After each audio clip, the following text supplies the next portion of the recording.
Hi, this is Yaragamani, management coach and a trainer. I welcome you all for this session, video session on this operation integration.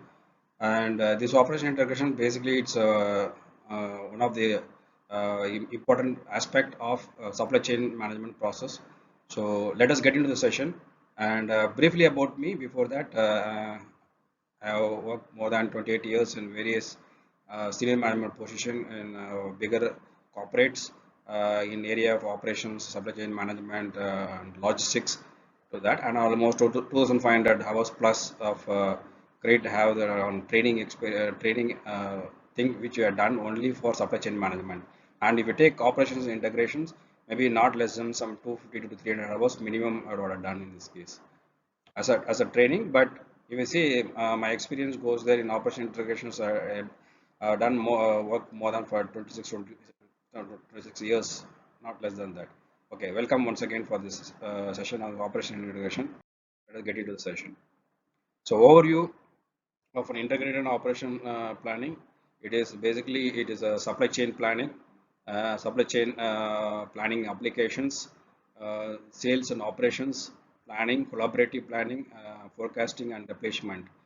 So here, basically, the things what we are doing is it's all manually done, and today we have a lot of good softwares where it simplified the process, it minimize the errors and improve the efficiency of the people who are operating the area, and more importantly, the data pollution is at the minimum, or you can say it is totally eliminated because in these particular cases the and the data information is very important for people. Something goes wrong, then entire the value chain or the process chain gets cut. So supply chain integration, so relationship integration, the firm to firm social interaction, measurement of integration, technology and planning integrations, where operational and planning control takes care of that. Then if we take a customer integration, here we have this material and service supply integration, internal operations integration and customer integration. Here what it means when we say customer integration is one thing we need for the processing, we need material, and the service supplier integration is important here because we get it from supplying source. Procurement activity happens. Internal operation is immediately after getting the material, you get into the what is the operational activities, what is the manufacturing, other stage wise activities happen. So here there are a lot of interconnected departments are there because some of the products, why I'm telling interconnected departments, some of the product will have a two-stage process and then the product comes out. Some of them have more than two stage of process where the process called as process interaction happens. So if you take in the mid, if you take in the mid of the thing, if you take in a circle, if you take a mid of the circle, or if you take there's a circle around that. So the middle of the circle will have the operations which you have to do it, and other circles will have that may be circle one, circle two, circle three.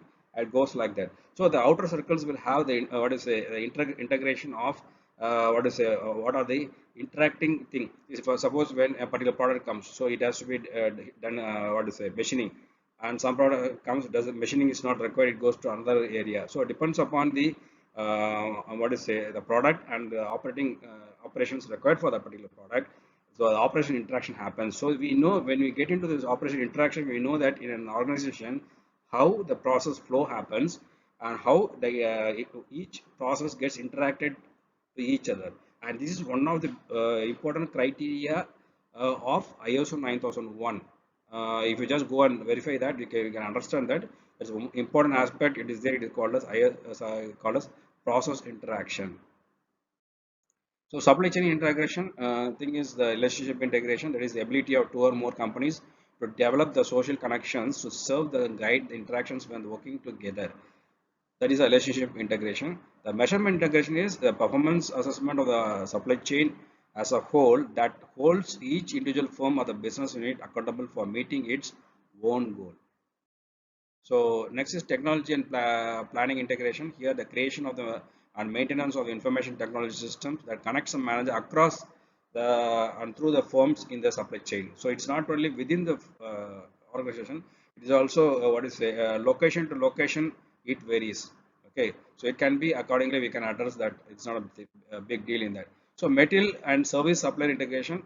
It's basically it requires the firm to link seamlessly to the outsiders and provide a goods and services to them, and then can have streamlining of the process.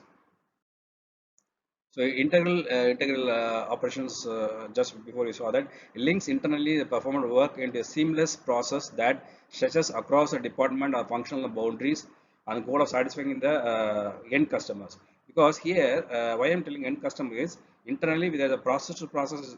Each process is a customer to the next process. So internal customers.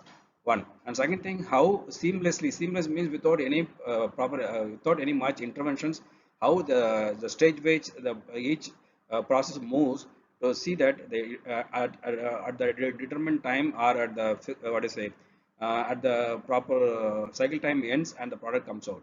So customer integration is a competency that enables a firm to offer a long lasting distinctive and value added offerings. Supply chain planning requires coordination of key process, that is demand planning, responsiveness, customer relationship, collaboration. So there could be some stages where we have to have collaborative work with the customers. Some of things were what we can say. Suppose if you are doing some product in your plan, and it has to be kept in between a central warehouse, something there. So from what is say from your place to the central warehouse, there could be some distance. It may happen transport may happen within 3 or 4 hours. It may take 24 hours. It may take 3 days, 4 days. It depends upon the thing. So what happens is instead of completing the entire activity there inside the plant, some of the activities which we can just left it and once move to central warehouse, it is having one more type of thing that there you can assemble it and keep it ready. Once the order comes, once the order start coming, it can get shipped together. That is one way of doing. Another thing is the each parts can be assembled, kept there. Once order information comes, as on the order request, what is it? If we have some 3 or 4 parts there, it can be just put together, pack it and send it. So it depends upon the thing. So here we have with the, what is it, in the supply chain thing, that the manufacturers as well as the logistics support team, they have to have a collaborative, and also for this activity the customer should accept, because customer will say that no, you are doing this in your premises. I thought that you are taking care of this, why you are given to them. So with their knowledge and concurrence, this also can be done. So this why this benefited is, so one main thing is the metal piling up on the area can be avoided and can immediately can move away from the what is say the bay and other important stocking points or storage points. One the thing. Second thing is this manpower sometimes if that can be used for a different usages, and we can give us what is say we can fix some small amount of a piece rate system at the warehouse team where they can be trained for that and they can do it also.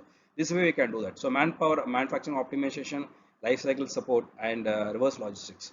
So reverse logistics basically the what is say when the returns of materials are there, or when we have the what is say packing material which has to be taken back for recycling. Factors that affect the planning is supply chain visibility and track the inventory and resources. The factors that drive affect planning simultaneous resource considerations, which include demand, capacity, material requirements, and constraints in defining the alternatives. So next is resource utilization. It's a coordinated approach to make functional resource trade-off. That is, consider the servicing of requirements while minimizing the combined supply chain resources. So common software application or most planning environments include demand planning. We have demand planning, we have production planning, we have logistics planning. So here, today we have this ERP system in such a way that it can be even it can be customized according to your requirement to a certain extent, and you can use this. And the thing is, what is say, uh, great efforts it's not required there. Minimum efforts is required. Just we can do that, and the details which you are going to get from that will be accurate. That's important. So these applications can be sourced from following options: custom developed organization, package developed solutions, models within ERP systems. So now most of people use in SAP version. A lot of things has come. So demand planning is basically is a demand management system where it develops a forecast used by the supply chain process of historical forecast, promotional plans, pricing changes. So production planning, in many organizations they have a department called as PPC, production planning and control. So the production planning uses a requirements from the demand management and to develop a realistic manufacturing plan. That is, here they allocate the what is say the different products and different items or variants to which are the machine it has to be there, or which are the department it has to handle. So that is called as planning. Work planning is being done there. The requirements of plan defines what items and when.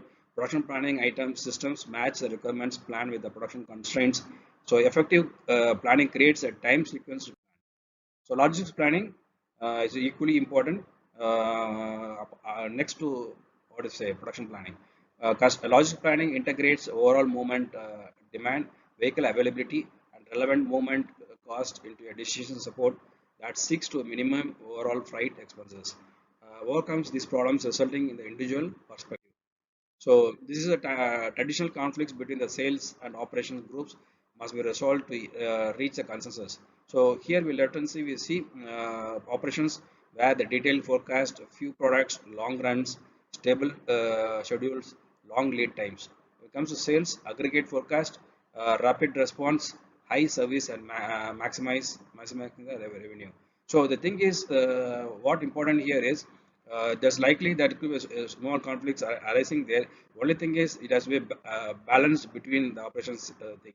So there are few objectives of balancing. What is the thing is high working capital, lower service levels, lower quality, and lower margin. This is about overview of operating process illustrating the five major plans, including the business planning, then the inputs, then the volume of operating conditions, operations plan, and resource planning. So functional leadership from all the key process will be committed to the process and be responsible to achieve that. So 8 keys of successful implementation is process ownership with the clarity roles. This is very important because many times what happens, people when you say when an issue happens in the supply chain. So when you ask who could be responsible for this, so nobody will open the mouth. If it is in a meeting or in maybe any situation, or when you're writing a procedure also, when you ask who will be responsible for that, no nobody much they will volunteer that and saying that no, this my department is going to do or I'm going to do. So that's role clarity is required, and responsibility should also fixed. It's not that for example if you say what to say the planning department will do. Most of the cases we can see the responsibility call is planning department will be there. So what I'm trying to say is in planning department is not only one person working, right? It may be some more than one person working there. So who is the person who is going to handle that particular customer and particular product and the particular what is say monitoring who is going to do? When you make it clear, then things will be much clear. That's the thing we are trying to say here. Organizational commitment, achieving high forecast. Focus should be next 3 to 12 months. One integrated plan should be there. Senior management decision making is very helpful in this case. Successful supply chain planning benefits facilitates more effective planning, offer capability to conserve the external supply chain. More effective and responsive planning allows here. Benefits of integrated business planning is greater integration of the enterprise, increased inclusion of strategic initiatives and activities, improved simulation and modeling of alternatives.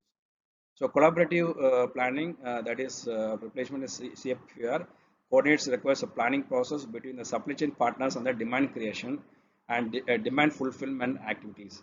So that is replacement system where when the material maybe in a warehouse or maybe any stock points goes beyond a certain level, that level is called as a reader point or safety stock. So develop and reduce unplanned and uncoordinated events.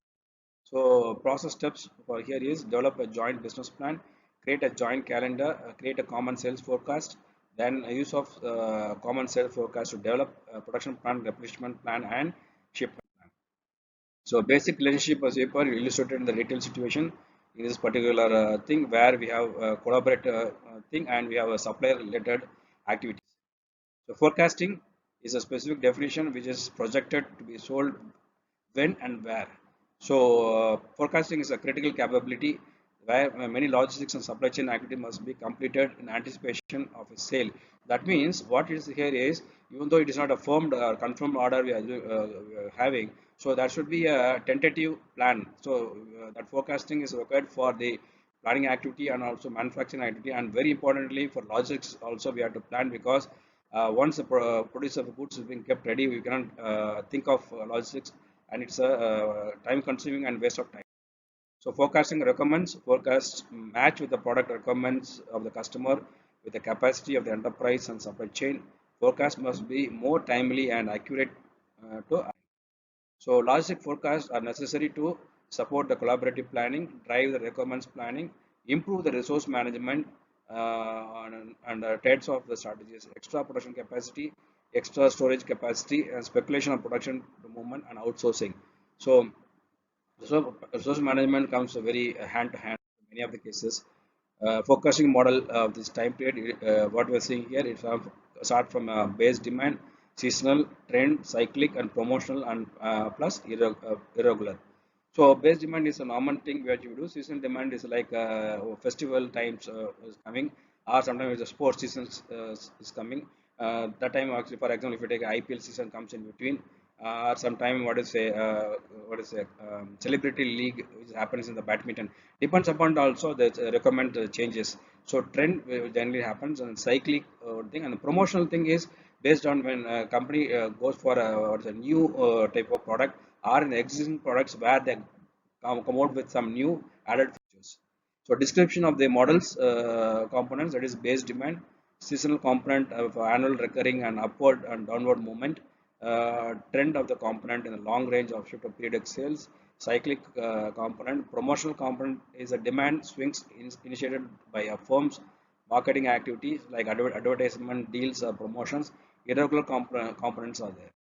So components of an effective forecast management process is like order history strategies, database, forecast process, that is administration technique and support system, and forecast users.